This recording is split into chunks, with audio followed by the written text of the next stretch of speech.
Bonjour à tous, pour une vidéo j'ai envie de dire du bonheur. Vraiment, j'ai pas été aussi confiant sur la suite de la série depuis un très long moment. On est sur des infos qui font plaisir, en tout cas à moi qui avais prêché depuis le tout premier teaser pour les mages bleus dans la série. Enfin, on va en parler en temps voulu.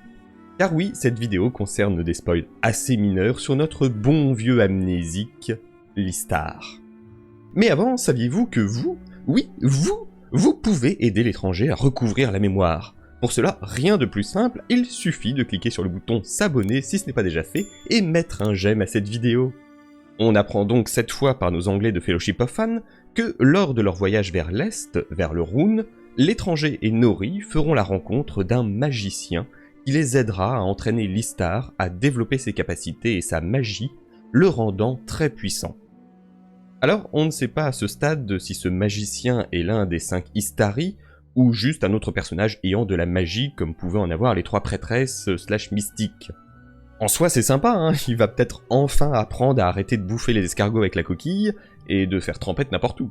Les amnésiques, c'est deux gouillafiers, oui. Patauge dans la cuvette des chiottes. Mais d'un sens, je suis un peu mitigé. C'est intéressant, il va retrouver ses pouvoirs, et si ça se trouve, sa mémoire, mais d'un autre côté, la magie est censée être assez rare en terre du milieu, et utilisée vraiment en dernier recours par ceux qui la possèdent. Or là, on avait déjà eu les prêtresses, qui faisaient un peu tout et n'importe quoi, en tout cas la chef des prêtresses, donc se retrouver avec encore un perso qui maîtrise les pouvoirs de l'invisible ou je ne sais plus quoi. Il s'agit d'un pouvoir du monde invisible au roi. Sauf bien sûr si c'est un autre Istar, ou si c'est Tom Bombadil. Bah quoi, il est soi-disant censé apparaître en saison 2, alors il pourrait très bien servir à ça, hein. Entraîné façon Maître Yoda. On apprend également que pour le Rhûn, Amazon a obtenu une autorisation spéciale et un accès à 2 textes en dehors des annexes du Seigneur des Anneaux. Le premier provient des contes et légendes inachevés et traite des Istari. Oui, des 5 Istari, hein, donc Amazon peut utiliser les personnages et citer le nom des 5 magiciens, hein, Saruman, Gandalf, Radagast, et des 2 mages bleus, Alatar et Palando.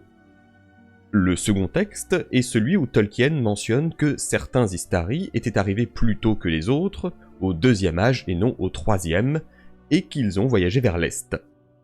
Vous vous souvenez d'une excellente vidéo d'un youtubeur jeune et dynamique, sorti il y a quelques mois? Je dis ça, je dis rien. Non mais vraiment, c'est exactement ce que j'avais pu vous dire. J'ai toujours défendu l'hypothèse que l'étranger serait un des 2 mages bleus. Puisque ça simplifierait énormément de choses, ça donnerait une énorme plus-value à la série. Alors oui, je sais qu'il prononce exactement la même phrase que Gandalf. Dans le doute, Elanor Brandpied. Il faut toujours suivre son flair. Dans le doute, Meriadoc, il faut toujours suivre son flair.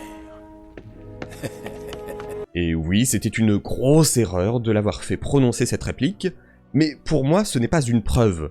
Enfin, une preuve de la fainéantise dans l'écriture, ça oui, mais pas une preuve qu'il s'agisse de Gandalf. Enfin bref, je ne m'épanche pas plus là-dessus, j'ai envie de dire, je vous avais déjà à peu près tout dit dans ma vidéo sur le sujet. On apprend ensuite que l'étranger est en train d'être développé pour être un futur rival et ennemi majeur à Sauron dans les saisons à venir. Dans la saison 2, il apprendra et améliorera ses capacités dans ce but. C'est un peu le seul bémol, je trouve, même si cette information ne veut pas dire grand-chose en soi pour le moment. Être un rival à Sauron ne veut pas nécessairement dire faire un 1v1 avec lui, c'est peut-être plus métaphorique. Ce qui me gênerait, c'est vraiment de le voir affronter Sauron, ce qui n'est jamais arrivé dans les écrits de Tolkien. Certes, le jeu vidéo Le Seigneur des Anneaux Online, très bon MMO, vous pouvez me retrouver tous les mardis soirs à 21h à y jouer sur ma chaîne Twitch et retrouver les replays sur ma chaîne secondaire Vardamir Replay. Merde, je disais quoi déjà? Ah oui, le jeu vidéo. Le jeu vidéo avait une histoire où Gandalf était présent au 2e âge sous une autre forme et affrontait Sauron dans Barad-dûr avant que ce dernier ne descende se faire couper les doigts par Isildur. Donc ils auraient très bien pu reprendre cette idée comme ils ont repris celle des miroirs apportant de la lumière dans Khazad-dûm. Mais je ne suis pas très fan du truc. Quand bien même le faire affronter Sauron permettrait de donner une fin au personnage, à Listar, hein, pas... parce que Sauron, sa fin est déjà toute tracée, Un combat entre les deux, peu de temps avant la bataille de l'Ultime Alliance, donnerait une raison à l'absence de ce magicien au Troisième Âge. Parce qu'il aurait été... Bon, et avant de se quitter, une petite cerise sur le gâteau, les Mumakil, olifants, sont des créatures répertoriées en interne dans la production pour la saison 2. C'est un olifant. Nous verrions donc nos chers olifants, probablement... Bah pas au Rhûn, non, puisqu'ils sont originaires de la région du Harad, qui se trouve au sud du Gondor et du Mordor, soit littéralement à l'opposé de là où se rendent l'étranger et Nori. Donc, soit Amazon décide de se mettre en mode t'en bats les couilles, hein, c'est les hommes méchants arabes, là, hein, les hommes de l'Est, les Haradrim, c'est la même chose, hein. Ou alors, plus enthousiasmant, Sauron irait au Harad pour distribuer l'un ou plusieurs de ses anneaux de pouvoir aux hommes. Et ça donne envie. Bon, en espérant aussi que les olifants aient plus de temps de présence que les Ents en saison 1.